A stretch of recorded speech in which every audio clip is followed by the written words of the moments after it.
आपण ମାନଙ୍କ सहित मु आज शेयर करी खासुली माछ आलू झोलर रेसिपी। यही रेसिपीटी समस्त को खाइबापी भल लगे किंतु समस्त बनैबा शैली अलग। मु किंतु मो उपाय या बनैबी आज आपण मान सहित भी शेयर करी। वीडियोटी को संपूर्ण देखिए, भल लगे लाइक कमेंट शेयर निश्चय करदेवे। जदि आपण मैंने मो चैनल रे नुआ अछंती ताहले चैनल टी को सब्सक्राइब करदेवे।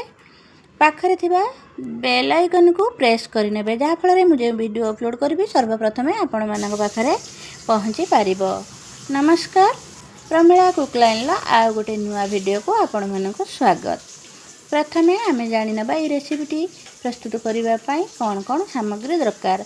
एथिपाई मो माछ को प्रथमे भल भाव में धोई नहीं, से लुण हलदी लंका गुंड गोले किछि समय पाई रखी देइछि।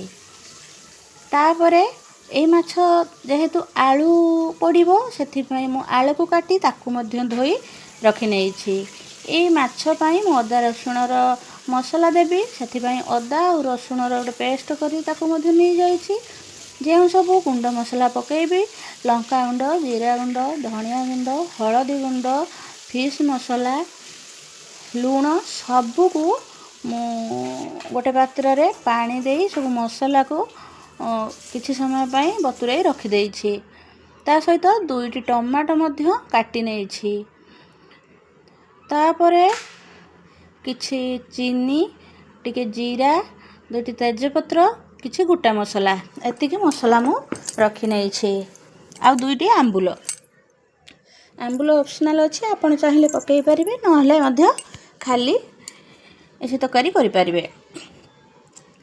तापरे मु कड़ाई रे किछि सोरिष तेल नेइछि। तेल गरम हो जिबा परे सेथिरे माछ सबतक पकई भल भाबरे ताको भाजी नेइछि। तापरे जे आलू को मु काटी रखिथिली, माछ भाजिला परे जे तेल बळिथिला सेही तेल रे आलू को दे सेथिरे टिके लुण हलदी गुंड पकाई आलू को भल भाव में भाजी नहीं।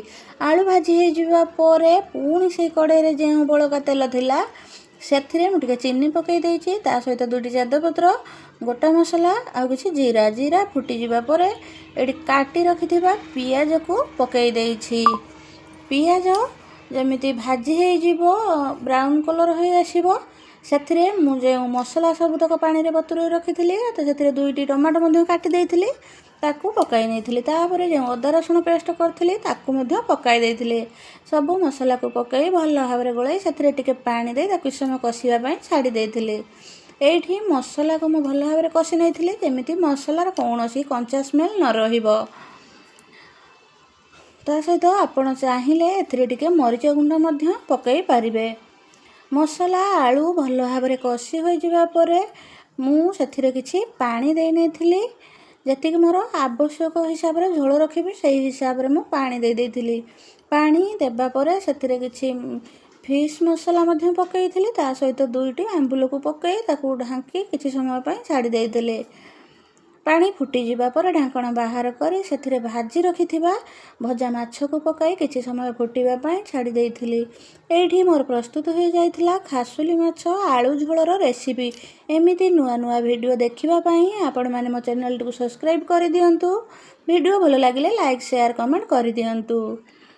रहिले संग माने जय मां दुर्गा। आपण मानक सहित देखा हबो आउ गोटे नुआ वीडियो रे।